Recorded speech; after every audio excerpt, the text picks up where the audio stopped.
ಎಲ್ಲರಿಗೂ ನಮಸ್ಕಾರ. ನಾನು ಶಂಕರ್ ಭಟ್. ನನ್ನ ಹೊಸ ಯೂಟ್ಯೂಬ್ ಚಾನಲ್ ಹೋರಾಟದ ಅಮೃತ.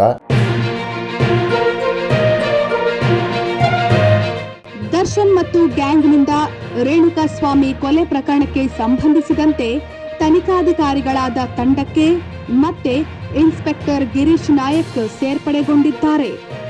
ಇನ್ಸ್ಪೆಕ್ಟರ್ ಗಿರೀಶ್ ನಾಯಕ್ ಹಾಗೂ ಎಸಿಬಿ ಚಂದನ್ ಆರೋಪಿ ದರ್ಶನ್ ಅನ್ನ ಮೈಸೂರಿನಿಂದ ಕರೆತಂದಿದ್ರು. ಗಿರೀಶ್ ನಾಯಕ್ ಮೊದಲಿಗೆ ರೇಣುಕಾಸ್ವಾಮಿ ಕೊಲೆ ಪ್ರಕರಣದ ತನಿಖಾಧಿಕಾರಿಯಾಗಿದ್ರು. ಚುನಾವಣೆ ನಿಮಿತ್ತ ಕಾಮಾಕ್ಷಿಪಾಳ್ಯ ಪೊಲೀಸ್ ಠಾಣೆಗೆ ಗಿರೀಶ್ ಅವರನ್ನ ವರ್ಗಾವಣೆ ಮಾಡಲಾಗಿತ್ತು.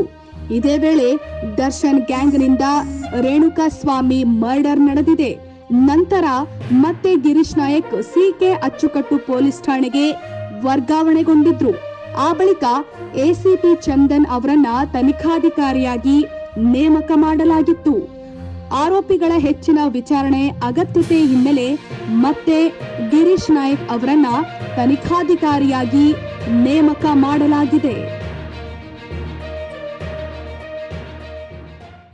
ಶೇರ್ ಮಾಡಿ, ಸಬ್ಸ್ಕ್ರೈಬರ್ ಆಗಿ, ಬೆಲ್ ಐಕನ್ ಅನ್ನು ಒತ್ತಲು ಮರೆಯದಿರಿ.